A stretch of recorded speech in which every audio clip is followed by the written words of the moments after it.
Okay, అందరికీ నమస్కారాలు. Telugu Desam party రాష్ట్ర అధ్యక్షులు అచ్చెన్నాయుడు గారు,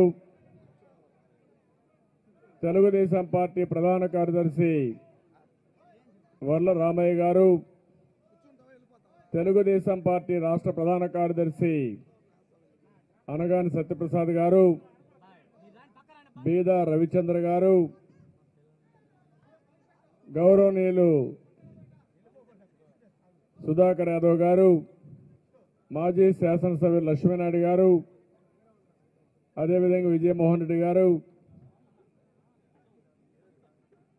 గణబాబు గారు, కన్నబాబు గారు,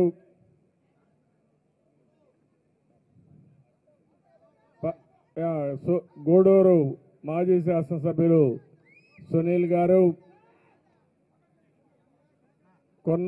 కొవ్వూరు దినేష్ గారు, ఇన్ఛార్జ్ దినేష్ గారు, అదే మరిగా ఈరోజు వైసీపీ సేవాదళ్ రాష్ట్ర అధ్యక్షుడిగా ఉండి ఆ పార్టీ ప్రజల కోసం ఏమీ చేయడం లేదు, మళ్ళీ రాష్ట్రానికి తెలుగుదేశం పార్టీ అయితేనే అభివృద్ధి సంక్షేమం సాధ్యమని నమ్మి ఈరోజు మీ అందరి అభిమానంతో పార్టీలో చేరుతున్నటువంటి కోటమిరెడ్డి గిరిధర్ రెడ్డి గారు, వీరు కాకుండా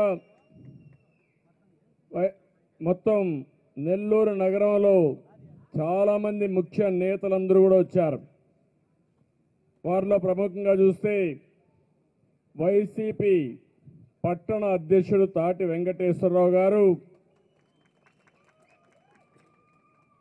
ఇప్పుడుండే మేయర్ భర్త తలపల జనవర్ధన్ గారు, వీరు కాకుండా మిగిలిన నాయకులను చూస్తే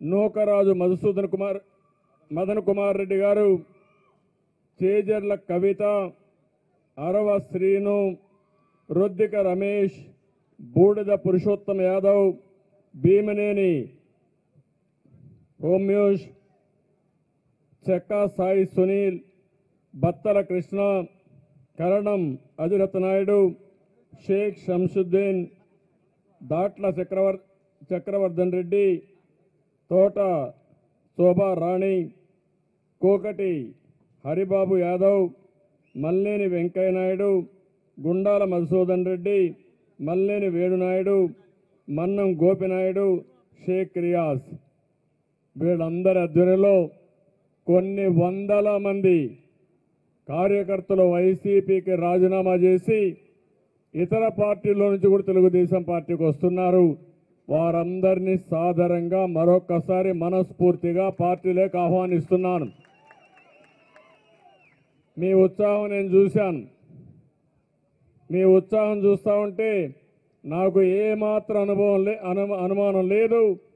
తెలుగుదేశం పార్టీ రాష్ట్రం అంతా గెలుస్తాం, అధికారాన్ని ఏర్పాటు చేస్తాం, ఈ రాష్ట్రాన్ని కాపాడుకోవడానికి ముందుకు పోతామని చెప్పి కూడా నేను మీకు తెలియజేస్తున్నా. అలాంటి సందర్భంలో గిరిధర్ రెడ్డి లాంటి నాయకులు కూడా పార్టీకి వస్తే ఇంకా పార్టీ బలపడుతుంది, దీంట్లో సందేహం లేదు. అందుకే మీ అందరి ఉత్సాహం చూస్తున్నాను. ఈరోజు మీ ఉత్సాహం చూసిన తర్వాత ఈ ప్రభుత్వం